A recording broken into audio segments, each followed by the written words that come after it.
Hello. So I hear you may be considering pursuing online education. So what I thought we would do was provide a little bit of background on little distance learning, some pros and cons, some advantages and challenges, as well as maybe make some recommendations for you to make sure that you make the best, most informed decision possible. So again, I am Jeremiah Fellows. We'll be going through distance education and online learning recommendations. So I think it's important to begin with to kind of establish these terms, distance education and online learning, because although lately we've come to use them interchangeably, they don't technically mean the exact same thing. In fact, distance education is far older than you may imagine. And basically it means education at a distance, right? It's very aptly named. And it's categorized by a physical separation between the learner and the instructor, where typically the learner works at home and the instructor sends them the work and the learning in some format. Now, originally that was corresponding by the mail. And as of recently, it's become so much easier and more effective to do so via the internet. But again, it is not limited to online learning. In fact, it began as early as 1728. And again, originally that was through the mail.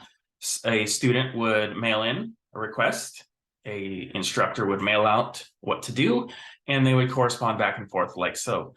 And it's a great program for full-time workers, parents, people changing careers, things like that.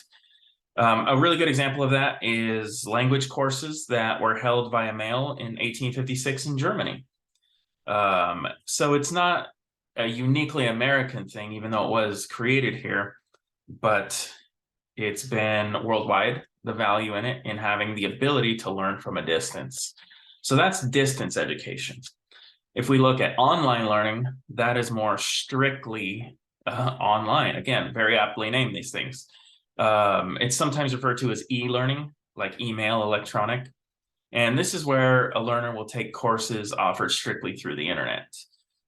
These courses can be both synchronous or asynchronous, but it is a type of distance learning. So much in the same way that a square is a rectangle, but a rectangle is not a square, online learning is a form of distance education, but distance education is not only online learning.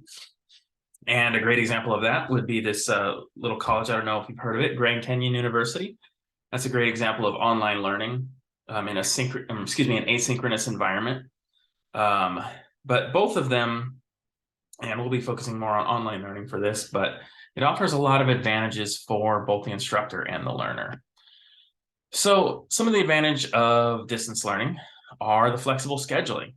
Like I mentioned, a lot of people that take advantage of this are parents, second career, or people that otherwise have schedules that don't fit with traditional classes. So they're able to learn at their own pace, right? It makes it student paced.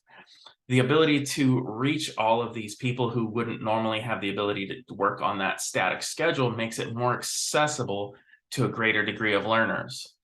Other advantages include in terms of the course itself, the learner has more think time, more ability to digest the material, think about it and respond to it in a more educated format rather than rapid fire questioning in a traditional classroom. Micro-learning friendly, which is a big trend in education this year in terms of little micro certifications. Well, this allows a greater number of people to get greater training and certifications in specific areas via this online learning. The speed of the course is an advantage, whether it's accelerated or slowed down depending on the need of the learner. But distance learning can also offer live instruction, which is a great thing. So it's not simply that correspondence instruction of traditional distance learning. It can have that live instruction component, making it, again, more of that deeper relationships, building the deeper relationships, increasing that student connectedness as well. So these are all great things that distance learning can do. It's not limited to distance learning, but it is an option and available.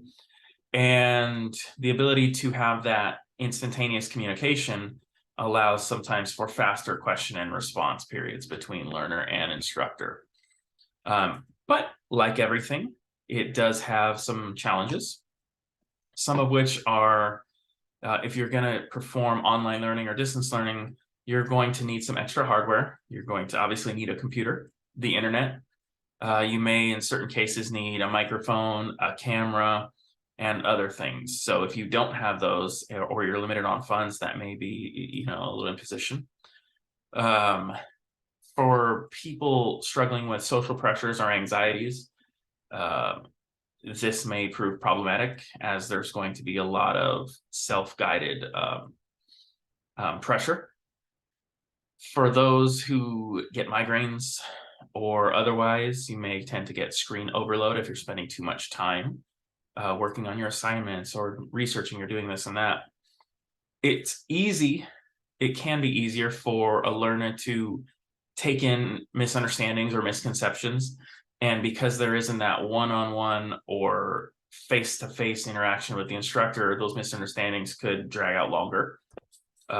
It is possible to fall behind because, again, it is student-paced, and some of us are not great at pacing.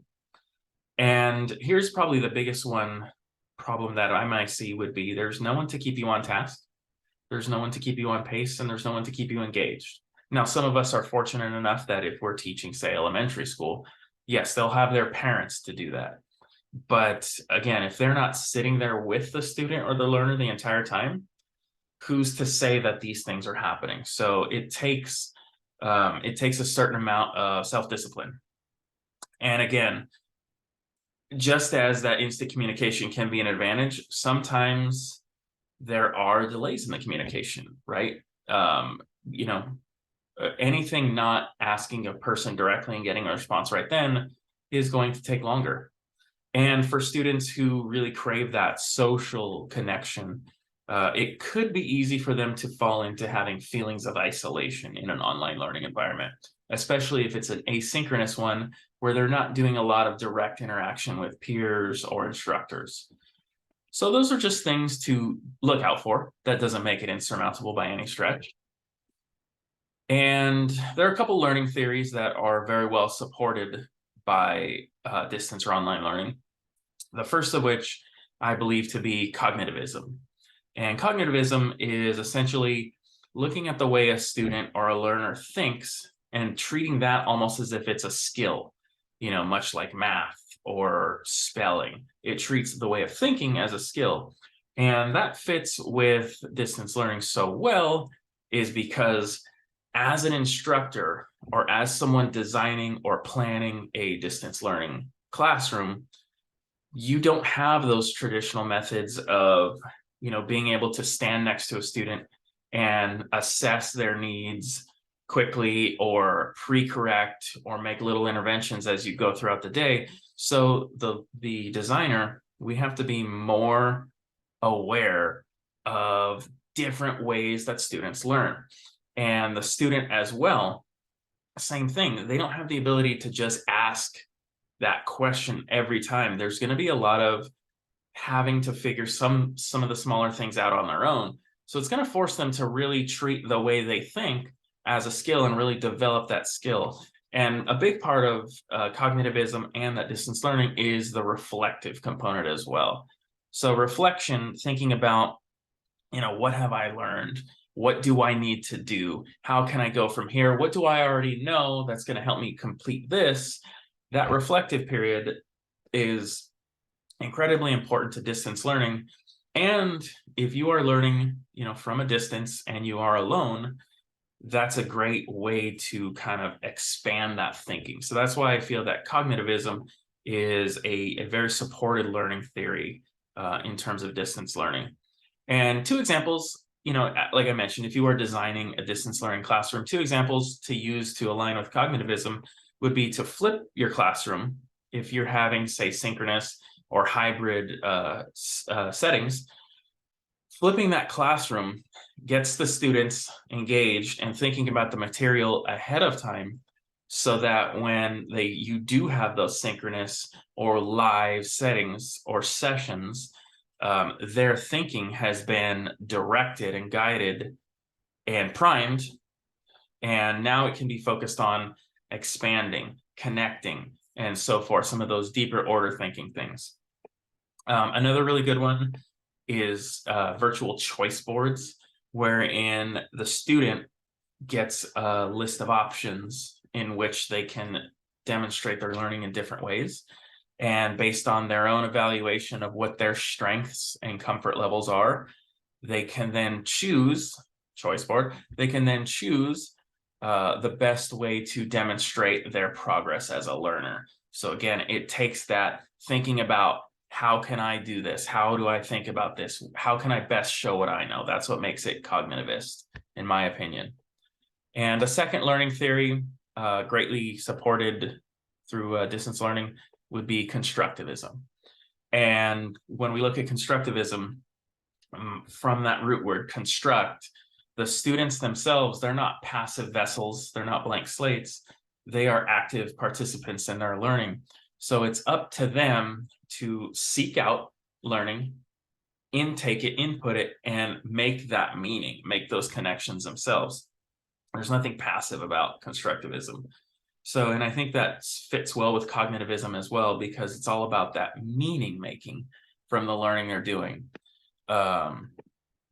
And some really great cognitivist activities to support that with distance learning would be using video response tools like Flip, or used to be Flipgrid.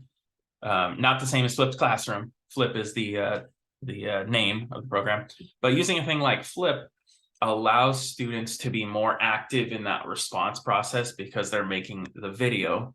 And then they can be more active beyond submission by watching other videos and responding to that as well. So it becomes this almost collaborative asynchronous thing where students are putting out their information and then comparing others responding to it, and it becomes a conversation, and everyone is an active participant. Another great constructivist tool in a fully asynchronous setting would be a stop motion animation.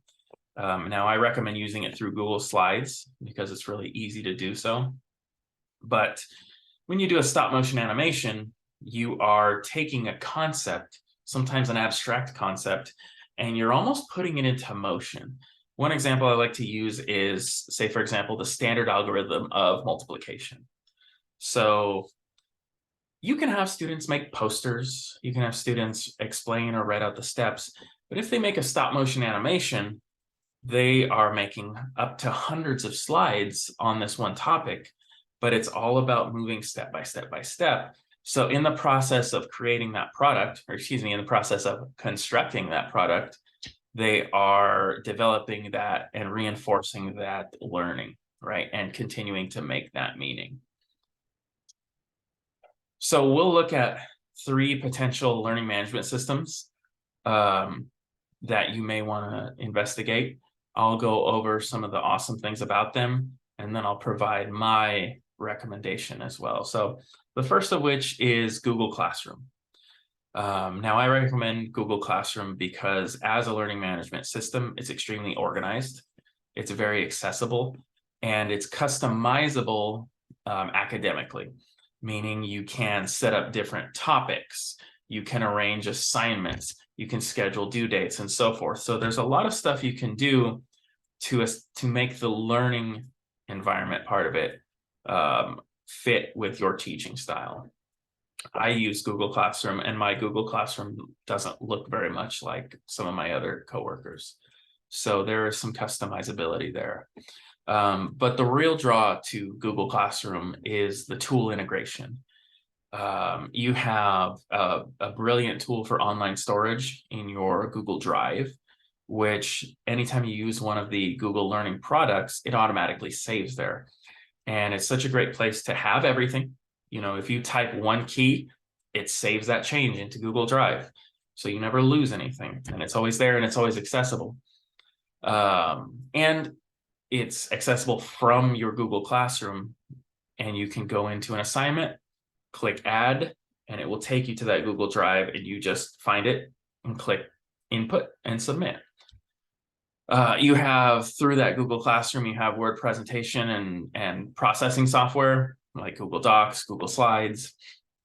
There are various alternative assessment tools or multimedia tools, the biggest of which would be YouTube. That's a great way to use multimedia, record yourself, alternative assessments. Google Draw, which is a hands-on drawing program, Google Forms, which is a quick and very easy to use formative assessment tool to gather actionable data really quickly.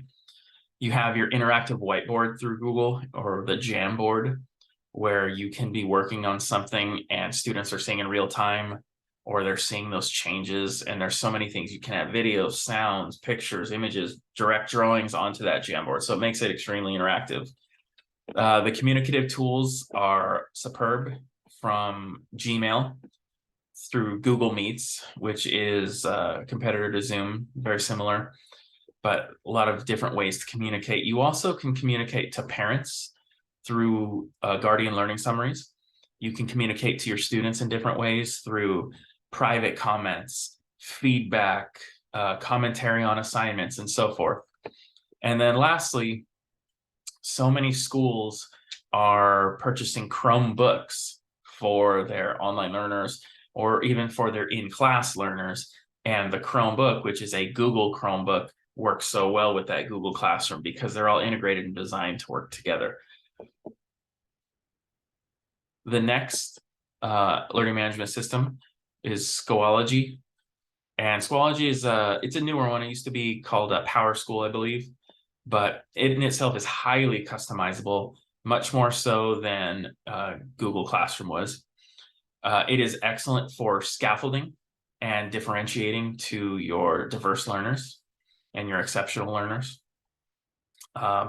Any good tool should have access and ability to integrate multimedia, which this one does. And despite not being, a monolithic company like Google, it does have over 300 plus outside digital tools that integrate seamlessly into Schoology. It has a robust suite of parent and student communication tools. It has tutorials and a help button on every page to help guide the learner or the user along through. There are examples of student planner tools built within. As an instructor, you have learning target tools where you can determine what is mastery on different assignments or assessments. It has a familiar social media type interface, so it looks similar to something that is very popular. But it can be a little bit complex or overwhelming. And so it does take a bit of time and practice to really familiarize not only the instructor, but the learners with Schoology. But overall, it's a fantastic tool. And then the third tool we'll look at will be Canvas. So Canvas, again, has a great set of accessibility tools for your special needs learners or your exceptional learners. It also has an extensive set of resources that integrate well with it, including Google Drive, Dropbox, or OneDrive, which is the Microsoft answer to Google Drive. As an instructor, it has strong instructor tools for designing and disseminating information, assessments, grading, things like that. And it's very well organized. You can automate tasks through it, making it easier both on the instructor, but you can have things pop up for the learners as well, reminders or assessments or assignments. It also has multiple communicative tools built within the platform. You have in-platform emails, feedback, chat, video conferences, forums, notifications, announcements, and there are others. So there are, again, a multitude of ways that the learner can communicate with the instructor or vice versa. And it has a simple and easily navigable user interface. So it doesn't take a long time to pick up and be able to start using effectively, whether you're a learner or an instructor.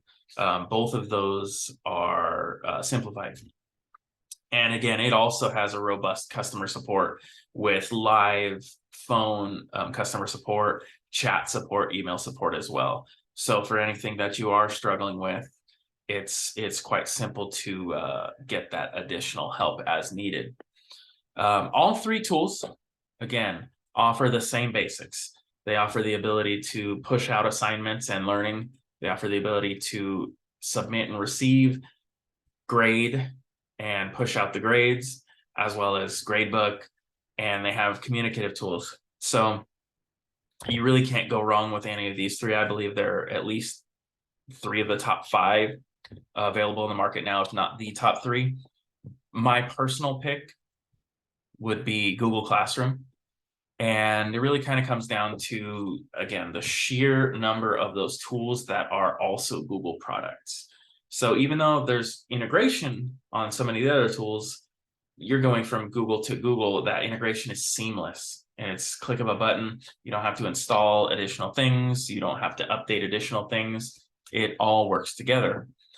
That Google Drive, that online storage, it's extremely easy to use and it's extremely thorough. And it allows learners to collaborate both real time and asynchronously in almost the exact same fashion, which is so important because it doesn't make one learning environment more advantageous than the other. They're both advantageous. And again, that hardware integration between the ubiquity of the Chromebooks makes that work extremely well. But I think the different levels of communication are also extremely strong. The easily accessible gradebook, the ease of giving and receiving feedback, the ability to give private comments, cold class comments, or even guardian summaries are just, it's great. It's really important to be able to have as much communication as possible in an online learning environment. All of those different tools allow for very easy differentiation, which is extremely important as a teacher, not only as an academic educator, but also as a behavioral, social, emotional. It's all so important. The automatic Google Drive storage, can't touch it. And it's just such a comprehensive all-in-one tool. It cannot be beat. 3 best practices that a district can do when looking to implement online learning. The first of which, training. You have to train your instructors, I think, and it needs to be tiered professional development, because the training that a technology coach should receive is not the same that an insecure or reluctant teacher may want or need. It needs to be tiered professional development so that everyone is getting the best at their own level. Differentiation, right? And it should include that introductory training to get kind of everyone on that same page, but most importantly, that shared vision. There should be specific tool training. If you're looking at using Kami with your LMS, they should be trained on that. They should also be trained on the pedagogy and theory of why it is what they're doing, how these tools are supporting this, how the learners are gaining certain things, rather than just learning the specs of it or the nuts and bolts. You want to know that background information, that big picture. And that training needs to be continuous. It can't be, we trained you up front and now you're on your own. There should be continual, ongoing professional development. That's going to make it more effective for everyone, but most importantly, the students. Best practice number 2, there's got to be stakeholder support and communication. And I'm talking technology support, both hardware and software. That's basic. That's a basic. But we should be establishing expectations and setting goals with the stakeholders, not just the students, with the stakeholders as well. They should be absolutely aware. This is something you would do at a back to school night. We should be doing the same with our online learners. And again, that communication needs to be continuous. It can't be just at the beginning and then never again. Not only from district level, but from the site and from the individual classes itself, I feel are extremely important. And then lastly, looking at the content, it needs to be high quality curriculum, and it needs to be high quality in terms of technology as well. So when you're choosing that content, you want to make sure that teachers are using common tools. You can't have one 4th grade teacher using Canvas and the second 4th grade teacher you're using Google Classroom, right? They should be using a common learning management system. They should be using common grading programs. They should be using common specific daily programs. They don't have to use everything the same, but they should have a shared set of basics that everyone can pull from. And obviously, whatever curriculum you choose needs to be standards aligned. And it should explore the possibility of technology. It's not just a replacer, so you don't have to make copies. So just slapping a PDF on there and allowing you to write on it, that has value, right? But we need to explore beyond. We need to be pushing to make videos, to make multimedia projects, project-based learning, 3D design, things like that. But again, you need to make sure that these choices are aligning to the guiding body goals. That could be the district, and the resources that that district has. Some things are simply not feasible due to resources. You need to be choosing high quality assessments, which are going to be different. And it's really easy to do multiple choice questions, especially if the computer is grading it for you, but that's not high quality all the time. And as well as looking at high quality differentiation. All right, so you now are primed to make your best choice for online distance learning. Thank you very much for listening to me.